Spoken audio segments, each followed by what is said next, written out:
ඉතින් ඔයාලට.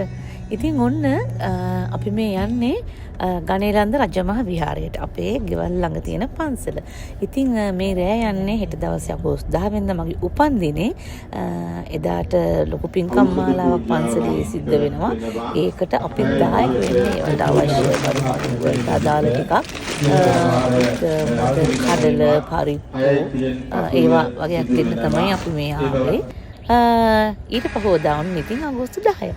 මගේ උපන්දිනේට මම්ම කිරිබත් හදන්නයි මේ ලෑස්තිය. කිරිබත් ටික හැදෙනකන් ප්ලේන් ටී එකක් එහෙම බීලා ඉතුරු වැඩ ටික ඉතින් පටන් ගන්නවා මම. කිරිබත් ටික තුනී කළා. ඊළඟට මම ආසම ටික ඒ ටික කෑවා.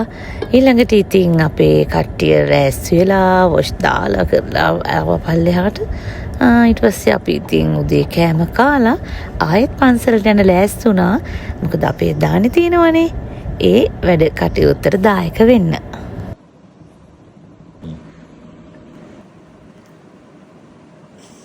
දැන් වයස තියෙන. වයස නැවතුණානේ 35. 35. අවුරුදු කීයකට කලින්. ඒක වැඩ නෑ අදාළ නෑනේ. වයස කියන්නේ ඉලක්කමක් විතරයි. හරියට හරි.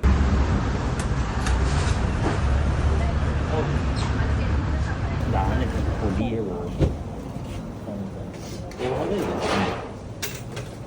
Kia tay tay tay tay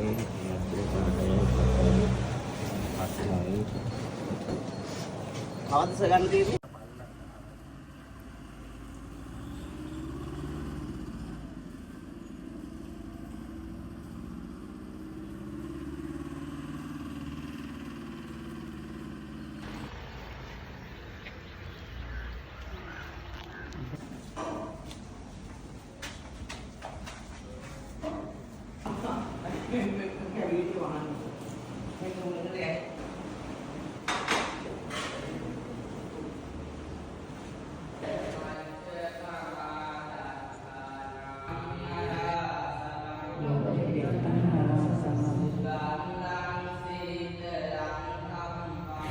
ඊළඟට ඉතින් හවස් වරුවේ වැඩ ගොඩක් ප්ලෑන් කරලා තිබුණා. දැන් තමයි තෑගි බෙදා දීමේ උත්සවය. ආගේ දුව, පුතා, අම්මා, ප්‍රභාත් හැමෝම ඉතින් මට තෑගි දුන්නා.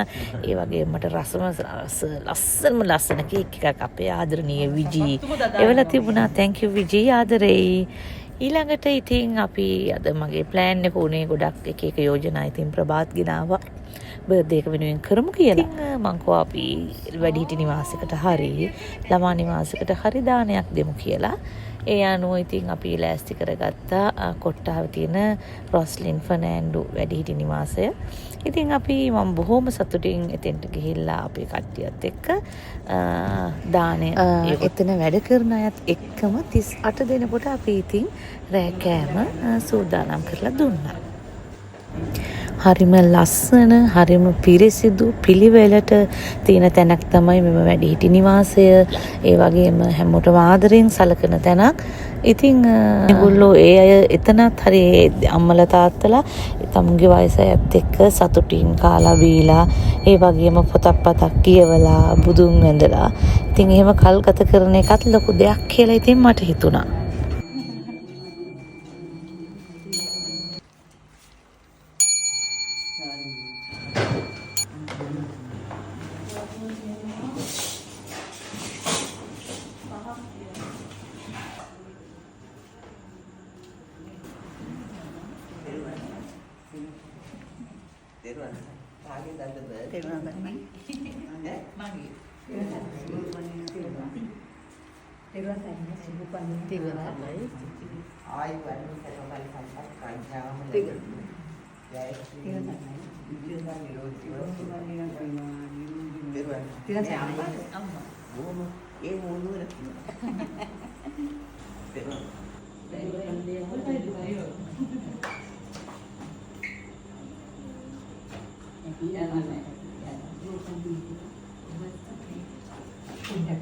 බෙදන්න පුතේ.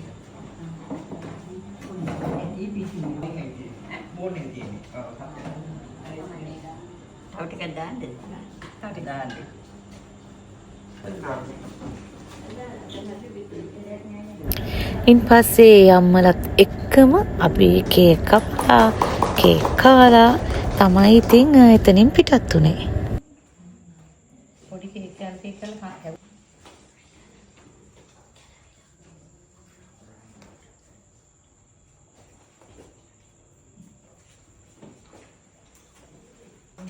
Thank you. Thank you.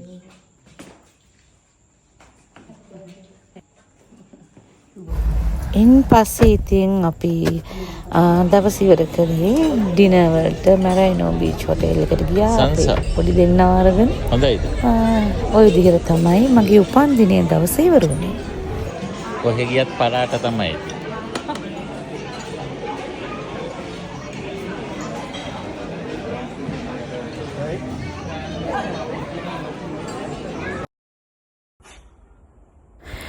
ඊට පස්සේ අගෝස්තු 19 මගේ බර්ත්ඩේ එකට දවස් 9කට පස්සේ ප්‍රභාත්ගේ බර්ත්ඩේ එක තිබුණා. ඉතින් ප්‍රභාත්ගේ බර්ත්ඩේ එක ගත උනේ මෙන්න මේ විදිහට තමයි.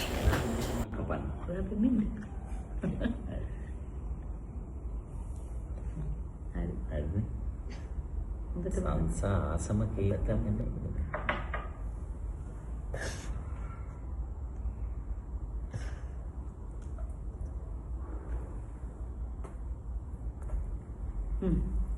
සංසත් කරලා අනිත් එක හරි කොමෙන්ට් සංසත් මට වැඩි උසයි වගේ. Happy birthday. කතේ ඔව්. wow. Mother. Thank you.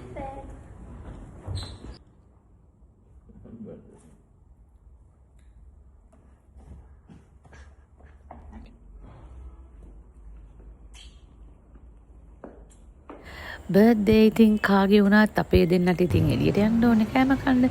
ඊළඟට ඉතින් අපි ෂන්ග්‍රීලා ගිහිල්ලා ඩිනර් අරගත්තා. ඉතින් අපේ ප්‍රභාත්ගේ බර්ත්ඩේ ওই විදිහට බොහොම සිම්පල් විදිහට ගත වුණා.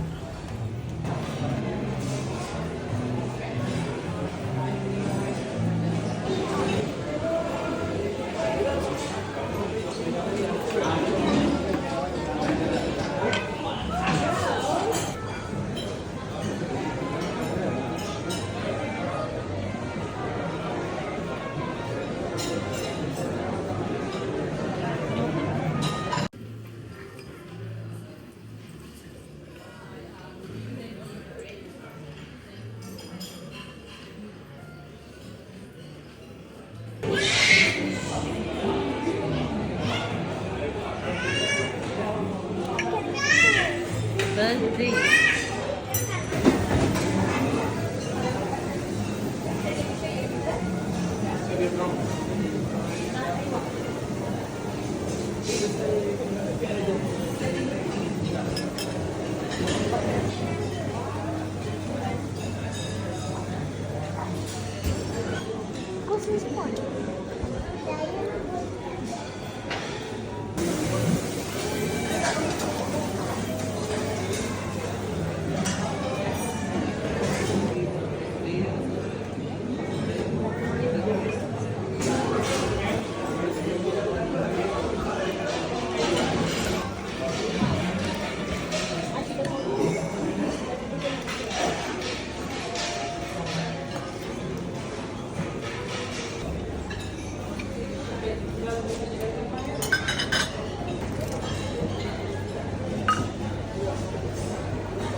පුළුවන්ද?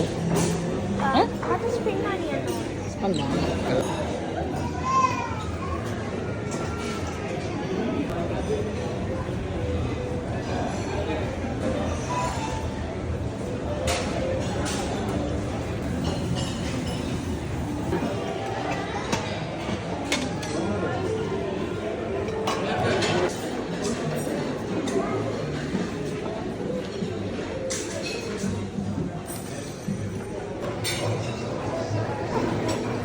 පහුගිය කාලේ මම ගොඩාක් බිසී වෙලා හිටපු නිසා මට ව්ලොග්ස් දාන්න බැරි වුණා සෑහෙන කාලයක් යනකම්.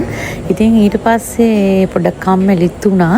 නමුත් මට සෑහෙන මගදී හම්බ වෙන හැමෝම වගේ කිව්වා අපි ඉස්සර YouTube බලනවා ඔයාගේ ගෙදර ඉන්නවා වගේ අපිට දැනෙනවා ඒ වගේ ලොකු ආදරණීය ප්‍රතිචාර සෑහෙන්න ආවා. ඊට පස්සේ මම හිතුවා කම්මැලිකම තියලා අයිත් ඉතින් vlogs දාන්න පටන් ගන්න ඕනේ කියලා. සහ ඉතින් මම කරන කින දේවල් ඊ දවස්වලත් මම ඕගොල්ලොත් එක්ක ආදරෙන් ෂෙයා කරගත්තා හැම විශේෂ දවසක්ම.